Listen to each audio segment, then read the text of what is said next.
El Parc Natural del Delta de l'Ebre ha tancat ja el cens hivernal d'aus aquàtiques amb el recompte d'un total de 315.343 ocells, rècord històric des de que es va iniciar el registre l'any 1972.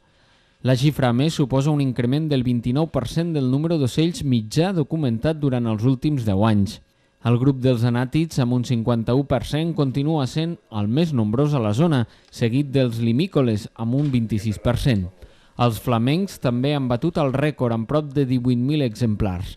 Els tècnics ho atribueixen a les condicions climàtiques adverses a d'altres espais de la Mediterrània, així com al manteniment de les mesures agroambientals als arrossars. La creació d'algunes zones de tranquil·litat, que els animals poden trobar refugi, tot i que s'alimentin fora d'aquests refugis, que això va passar al 83 i al 86, del segle passat ja, i l'altre fet molt important, sobretot per a molts grups de limícoles, fredelugues, alguns tèrrits, són l'aplicació de les mesures agroambientals, que això va passar a finals dels anys 90-2000, i sobretot la mesura consistent en allargar el període d'inundació dels arrossars fins a finals de gener.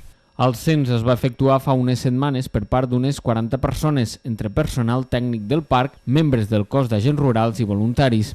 Es tracta d'una operació de gran complexitat, tant per la diversitat d'espècies i d'hàbitats, arrossars, llacunes, rius, salines, badies, aiguamolls, així com per la gran quantitat d'ocells. El recompte hivernal d'ocells aquàtics del Delta de l'Ebre forma part de l'International Water Bird Census, que té com a objectiu quantificar anualment el nombre d'ocells que hivernen en més de 80 països d'Europa, l'Àsia i el nord d'Àfrica.